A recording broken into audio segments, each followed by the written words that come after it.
We have come to the end of my Makeup Basics series. If you haven't watched parts 1, 2, 3, or 4, watch them. This will make a little more sense. I hope you guys have found those videos helpful. My whole goal here is to help you feel more confident and more capable in your makeup routine, because the more confident and capable that you feel, the more confident you're gonna be just out and about in the regular, like, living your life. I get that makeup can kind of seem like a little silly or a little vain or a little whatever. It's like it's not a big deal, but it can be a big deal, because when you feel good, you do good. When you look good, you feel good. When you feel good, you do good.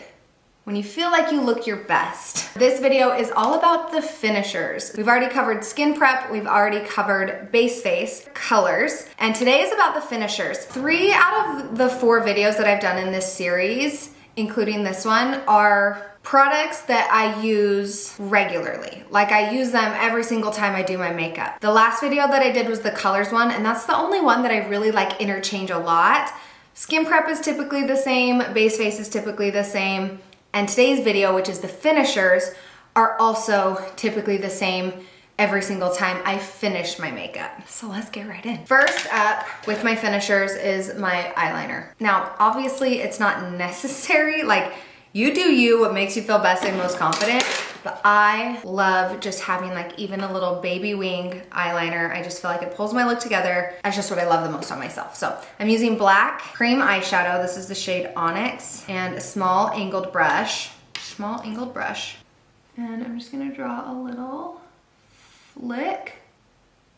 Take it back onto the lash line a little bit.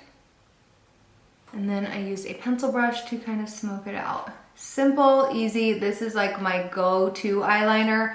Obviously, you could switch this up a bit with like color, or if you want it bigger, sharper, whatever. But I just feel like this is a finishing touch.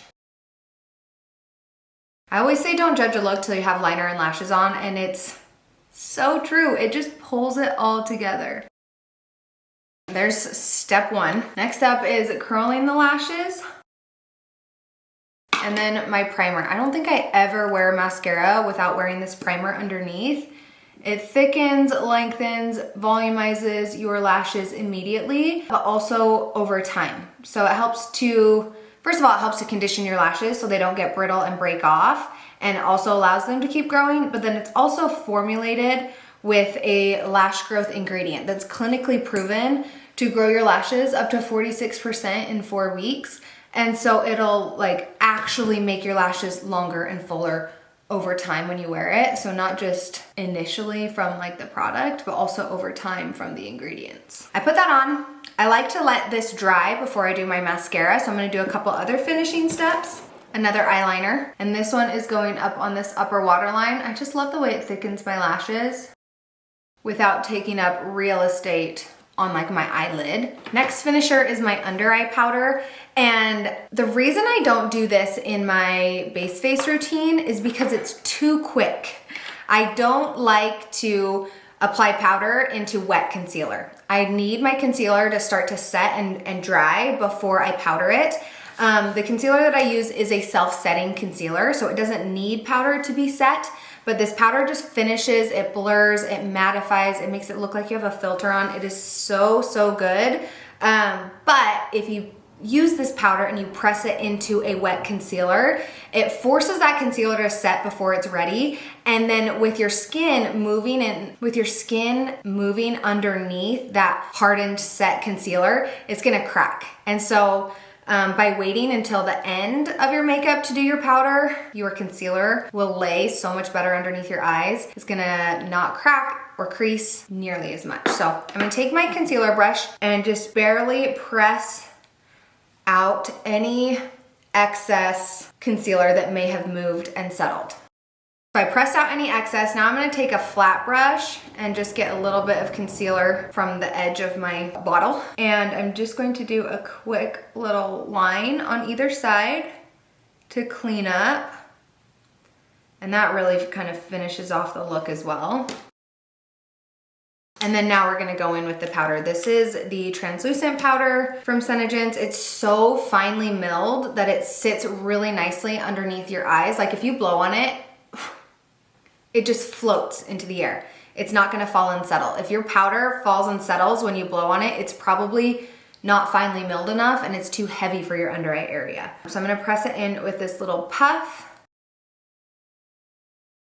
Also get the center of my face. Now this is not technically baking because I'm not gonna leave it here, and it's not that much product, and I'm not pressing it into wet concealer. So it's just a finishing, but it is a lot more than needed. And it also brightens too. You can see how it brightens under the eye. I'm just wiping excess away with a brush. And then I also like to finish with a medium powder just over top of the areas that I bronzed. And it just kind of boosts that bronzer a little bit. And again, finishes off and like blurs and mattifies without drying. I have super dry skin and this powder mattifies, but it's not like sucking the moisture out of my skin. Sometimes I'll even go in with a powder blush to just top off the cream blush that I have down. I don't ever do just powder blush because it doesn't last throughout the day, but sometimes it's just like a nice finishing boost of color. 9 times out of 10, I brighten the inner corners with Onyx ShadowSense. And then my last finisher is, of course, mascara. This is the non-waterproof version, but it still holds up really well. It's like humidity resistant and doesn't transfer or flake, and it also is formulated with the same lash growth ingredients that's in that primer. So it's gonna help your lashes to grow and be their very best version that they can be.